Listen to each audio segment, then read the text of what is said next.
Welcome to Married to Portuguese. On each episode, my English-Irish husband, Bob, and I discuss and laugh about our life and adventures in the Portuguese culture. Bom dia. Bom dia. Nice. Yeah, that was good. That was very good. Nice. Busy weekend. Whew. Very busy. Very busy. We're still exhausted about everything. I don't think we've caught up to our sleep yet. No, September was busy, and now we're mid-October, nearly late October, and haven't stopped. No. So, all good stuff. All good stuff. And then November is busy again. And then it's the holidays. Hoo-wee. Hoo-wee. Yes. But this weekend we're busy because you were at the Portugalia 35th anniversary party signing books. Yes. Well, first of all, I love the Benavides family. I mean, that's number one. Who owns Portugalia? And talk about humble beginnings. They started in their garage. They both worked, mom and dad worked full-time in a factory. And it all started with coffee, Portuguese coffee. He missed Portuguese coffee. And he started selling, having friends ship over containers of coffee. And then when friends found out, they wanted to buy coffee and were asking him, oh, can you ship this in? Can you get this for us? And then they went into selling. Well, what coffee was he selling? Because the only commercial coffee plantation right now is on São Jorge, so you're not selling that. Well, at the time, Delta wasn't available here. Oh, okay. Yeah. So that's the big thing. It wasn't necessarily coffee grown in Portugal. It was Portuguese branded coffee. Yes, okay. Thank you for explaining the way that they're roasting it. Correct. Okay. Correct. And then it was codfish, and then so forth and so on. Then they went to a warehouse, and now they're here in this beautiful place. It's been 10 years? 10 years? Yeah, that they're in this new spot. And you were right. Yesterday you brought up a great point. I'm sure. Which one? Which one of my points was? Oh, so many. Okay. So many. It was the fact that when all of this was starting with me and us and writing the book and doing all of that, there were a few people also around us that are still good friends of ours now and that we love and adore. And, Tia Maria's, as well as Portugalia, as well as, there's some other... Portuguese kids were just breaking. I mean, they'd been doing it for a while, but they were just breaking internationally. Internationally. The Portuguese kids, you mean? Yeah. Oh, yeah, definitely. So it was like, these are all like people that we kind of grown with. Mm-hmm. And have tried at every occasion to include each other in all our things that we do. Mm-hmm. And it's because we really respect and love each other and what we're doing and love to see each other succeed. And that's the key thing. There's enough for everyone. And and they get it and I get it and we all work together, which is really wonderful. So when I got the call from Mike, actually, it was Mike's sister. It was Jen who called me. And Jen was like, Maria, if your ears were burning, we were talking about you. We'd love to have you, pick the date. We're leaving it up to you to pick the date. And I'm like, okay, well, I'm going to be on a trip and then I'm going to come back. We're going to babysit because we babysat. So we picked yesterday's date and the 21st, and it was just beautiful. It was beautiful. Yeah. Well, the event was beautiful.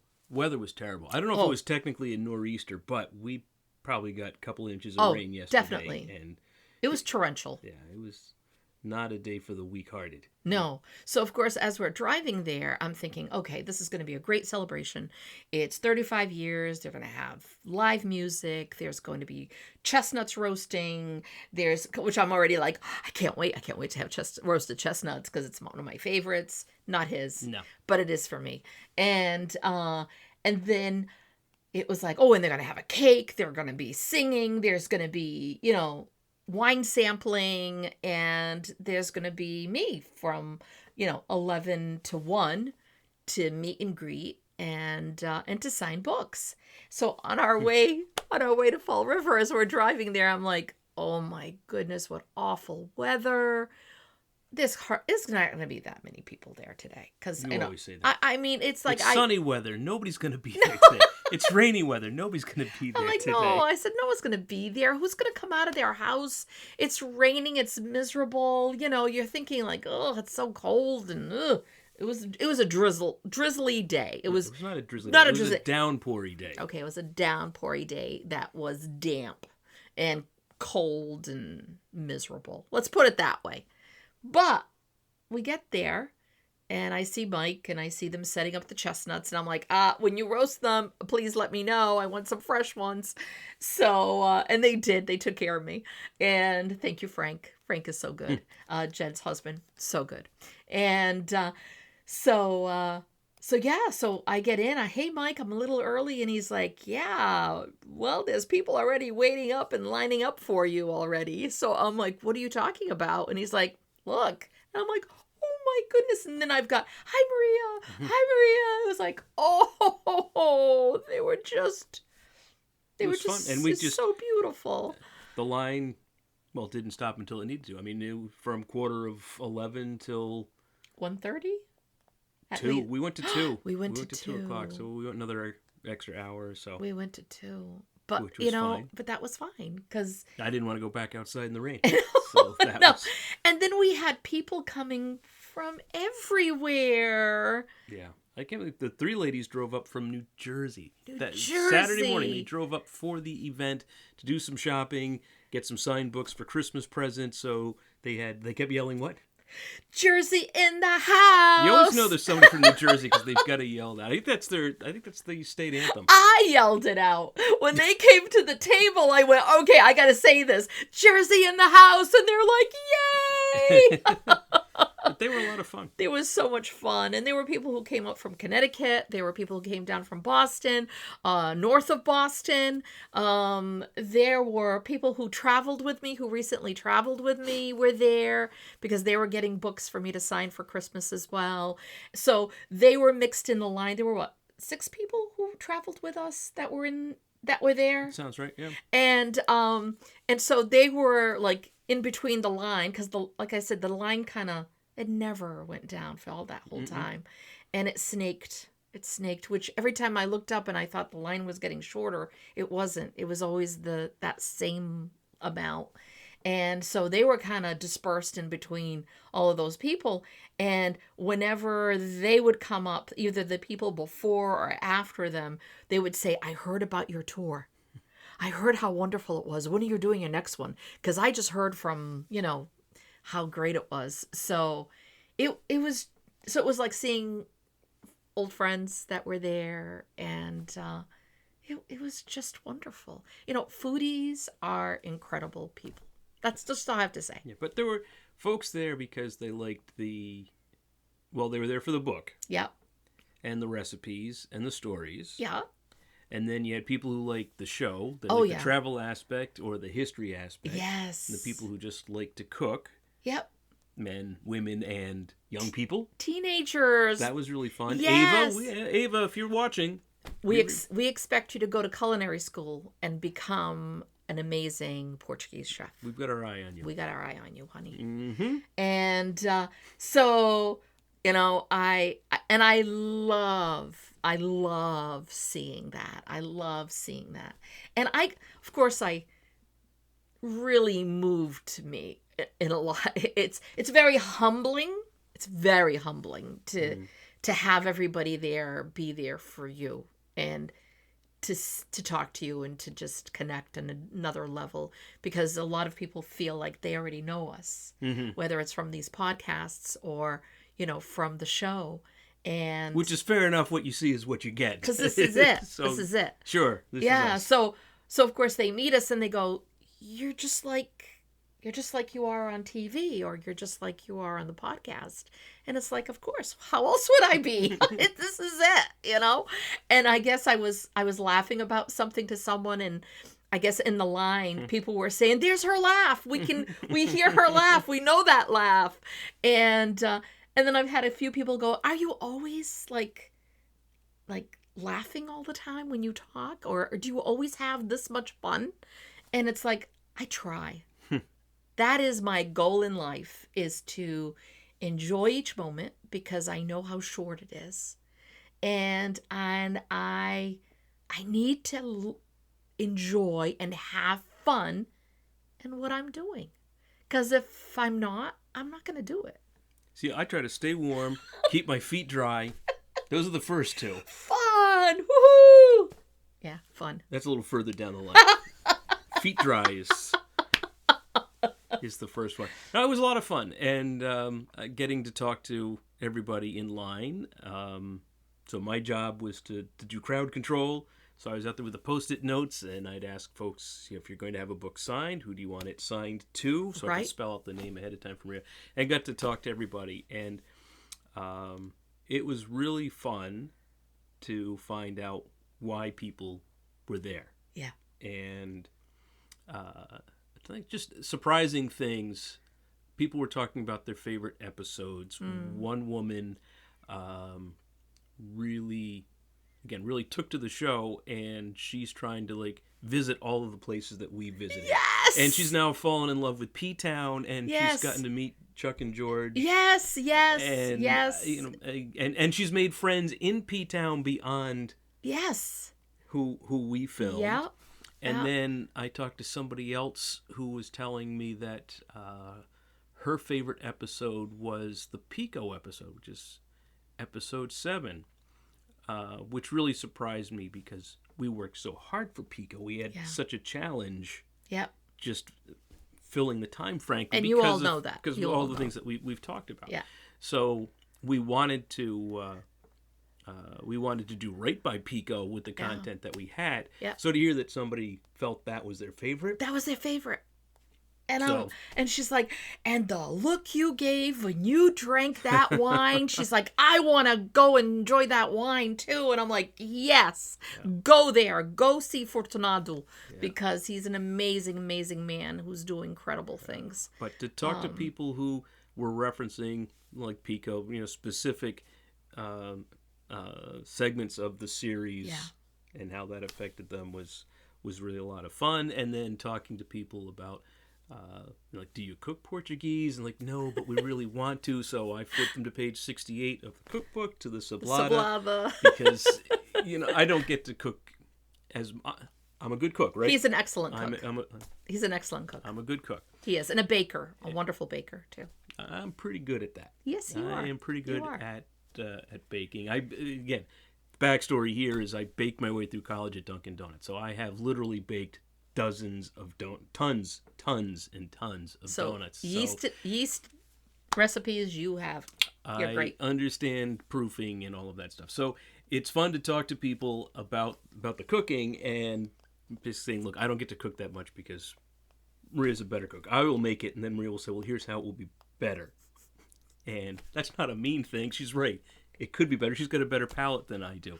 But page 68, Sablada, is pretty bulletproof. It's bulletproof. So, and it's great because it's a great dinner. We've had it for lunch. You can have it for breakfast. We had it for breakfast. You can have it over rice. You can have it in a pop sec. It's just tremendous. So start with page 68 if you're not. So it was fun to talk to folks about that. I also had someone come up to me and say, is one of your names, gave me a last name. And I'm like, that's one of my family names. And she's like, well, I think we're cousins. Because, my family, I'm doing genealogy, and I found that my grandparents, with that last name, lived in Lagoa. And I'm like, in Rosar de Lagoa, which is where my family is from. And I'm like, oh boy, we are probably distant cousins, because with that last name, it just is. And so I already have her name being sent out to family this morning with a picture of her and I. Come to find out, she also lived in the south end of New Bedford, went to the same church as my family. I mean, a lot of parallels. A lot of parallels. So I'm like, whoa, what happened here? How come I never knew about this cousin of mine? So we'll see, because I've sent it all the information out to my cousins and aunt, and just let's see how closely related we are. It was really great to also see a lot of husband and wives. Mm-hmm. And I think you even mentioned that, saying how, the wife was about the cooking, watching the show about the cooking and all about the food. But the husbands were... To be fair, it was equal both sides. True. There were just right. as many husbands who did the cooking. You're right. And, You're right. And again, whether it's work schedules or whatever. So there were just as many male cooks as... Yes, there was. Female cooks. And a lot of them weren't even Portuguese. They were French. That was interesting. Or Italian, but were married to Portuguese women. Interesting. And I mean... Oh, and there was one funny thing I forgot to tell you about. So I was talking to an older woman, and her, in English, because I have to, and she was telling me that, her husband was going to join. I think he was parking the car, and it was really hard to park yesterday because it was so busy. Yeah. So he came in, said hello, asked if I was Maria's husband, and I said yes. And then he starts talking to me in Portuguese. And I was just at sea. I kept looking at the white to translate for me, and she's like, And I usually can understand what's being said. Yes. And I could not. And I finally had to say, I'm really sorry. I don't speak Portuguese, and I'm not following. And he went, oh, okay. And started over in English. Oh! That's hysterical. I'm not kidding. I struggle. He struggles. So he struggles. I think it was just great to see everybody. It really was time well spent. And a lot of the people were like, okay, so we have your book. And okay, so I get emotional. For those that know me, I do get emotional.